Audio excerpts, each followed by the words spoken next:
All right, hey guys, John here with another installment of just my video blog, if you will. Now, before I get into the topic of this whole thing about the X-Men poster, let me say this up front. For any of you who follow me on social media, you know very clearly what my position is on the issue of men who commit violence against women.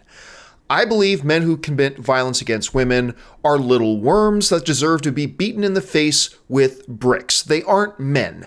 They're little pussies who are so insecure in their own masculinity, they try to feel powerful by exerting powerful over those who might be physically weaker than them. There is no place in our society for men who commit violence against women. It shouldn't be discussed out. It should be hammered out.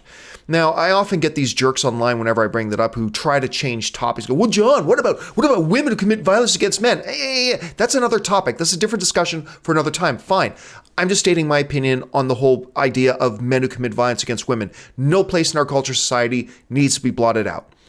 That being said, some of you probably saw on your social media feeds this hoopla that started up a couple of days ago because of this poster. It's an X-Men Apocalypse poster where in it we see Apocalypse with one hand choking out Mystique. Now it's a simple poster, whatever. It's setting up who the bad guy, who the villain is, and clearly he's so powerful, he's taking out what has been the main character, rightly or wrongly, I think wrongly, the main character of this new X-Men franchise since First Class, into Days of Future Past, into X-Men Apocalypse. Now, in response to this poster, what caused this whole hoopla has-been actress Rose McGowan. I'm being facetious. I've actually met Rose, and she's actually quite nice. So anyway, Rose McGowan came out and said this about that poster. There is a major problem when the men and women at 20th Century Fox think casual violence against women is the way to market a film. There is no context in the ad, just a woman getting strangled. The fact that no one flagged this is offensive and frankly stupid. The geniuses behind this, and I use that term lightly, need to take a long, hard look at the mirror and see how they are contributing to society. Now, before I go into my thoughts on Rose McGowan's stupid comments, let me point out the whole thing about the visual imagery of somebody single-handedly taking out somebody in an altercation, single-handed choking. Now, this is meant as a visual cue in all types of industries. As a matter of fact, even in professional wrestling for the longest time, even if you don't know professional wrestling, you've probably heard of The Undertaker.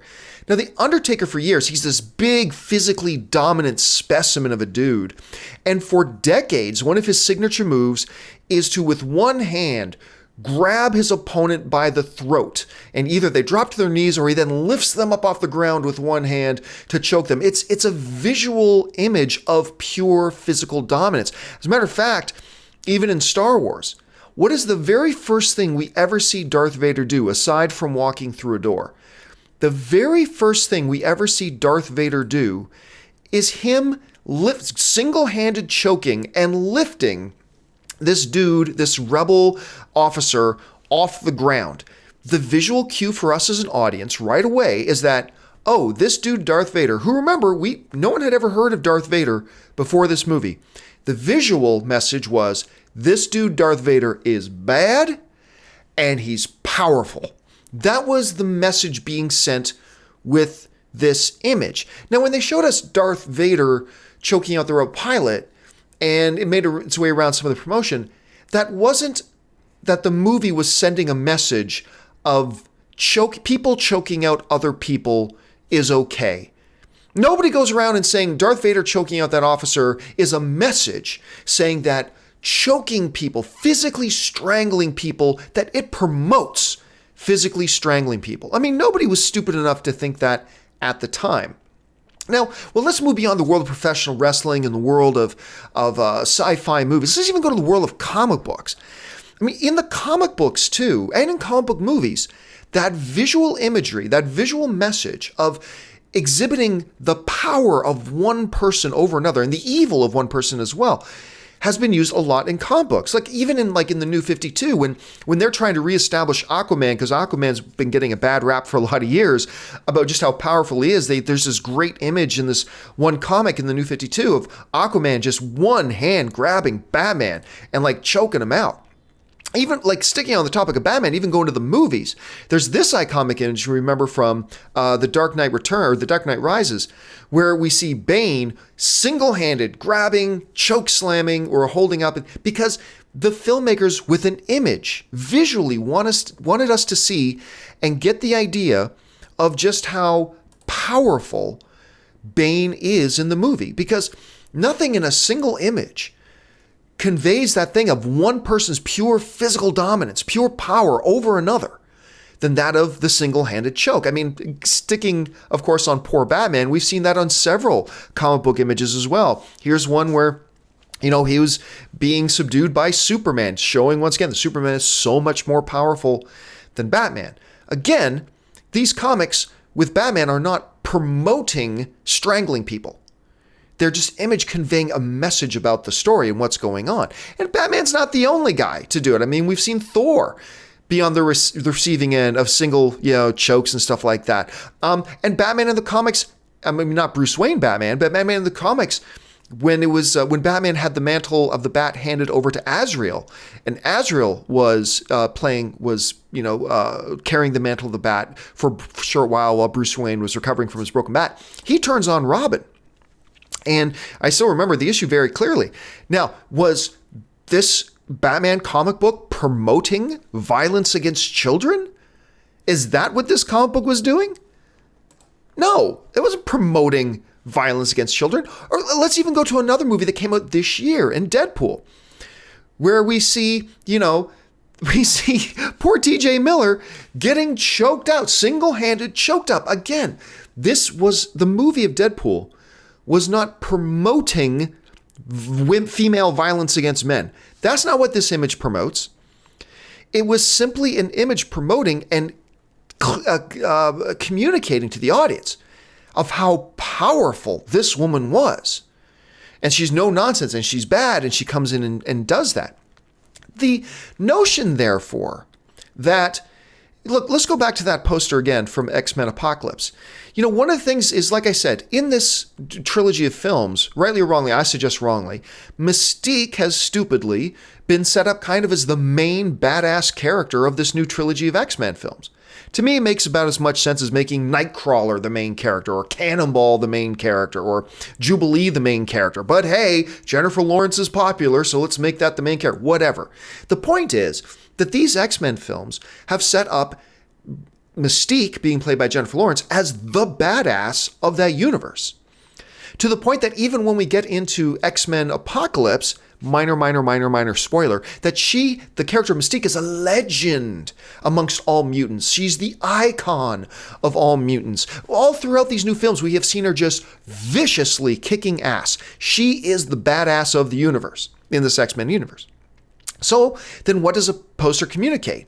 That there's this new dude in the battlefield named Apocalypse, and he is so powerful, much like looking at Darth Vader one-handed choking out, much like The Undertaker taking out a dude, much like Bane choking out Batman, much like Superman taking out Batman. The whole idea of this poster and image was to communicate, number one, that this dude is very bad, and number two, that he's incredibly powerful, that he's grabbed this main central figure of this trilogy of films, and one hand is taking her down.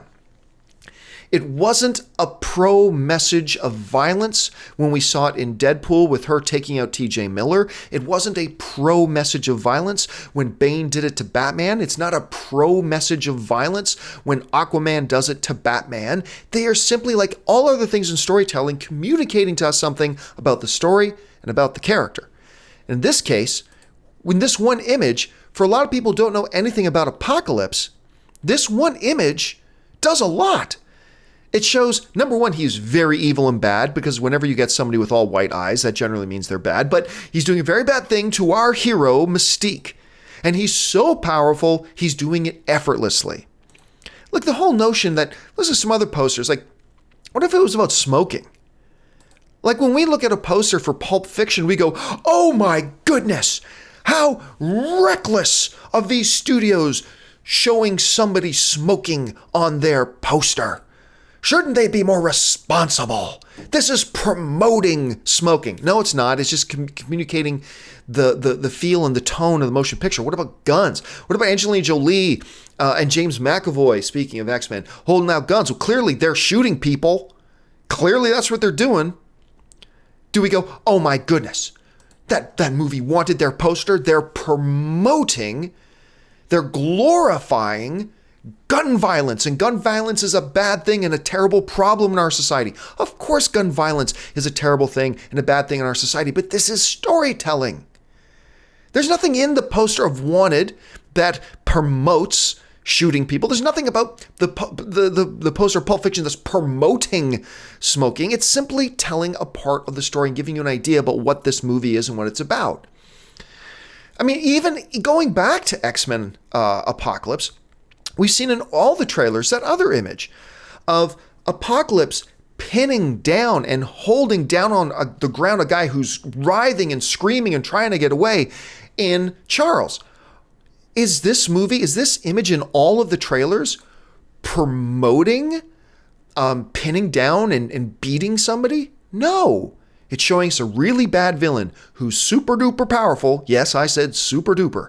Super duper powerful, doing super duper powerful things.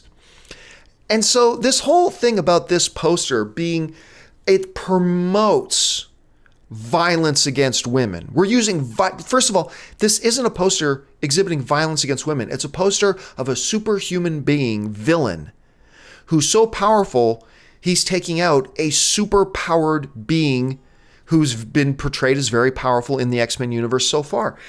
And it's nothing more than that. And so I think it was just bullshit that this whole thing went around that, oh my gosh, Fox is promoting violence against women with the thing. No, they're not. And you know what really is irritating about this? Is that violence against women is a real problem in our society. And when stupid little stuff like this comes along and gets promoted and shared around, it trivializes a real serious problem in our culture and society of women with violence against women. Nonsense like this trivializes this real, honest, serious issue. And it really bothers me that this became an issue. And it bothers me that Fox felt the need that they had to apologize for it. Now, I don't blame Fox. They were under pressure. But it really bothers me that they were pressured into apologizing for a poster that does not need an apology. So anyway, guys, that's just my thought on this whole, the X-Men Apocalypse posters promoting violence against women. Nonsense. I believe it's nonsense. But what do you think? Do you see something more beyond that? Leave your thoughts in the comments section below. That'll do it for me. I'm John Campea.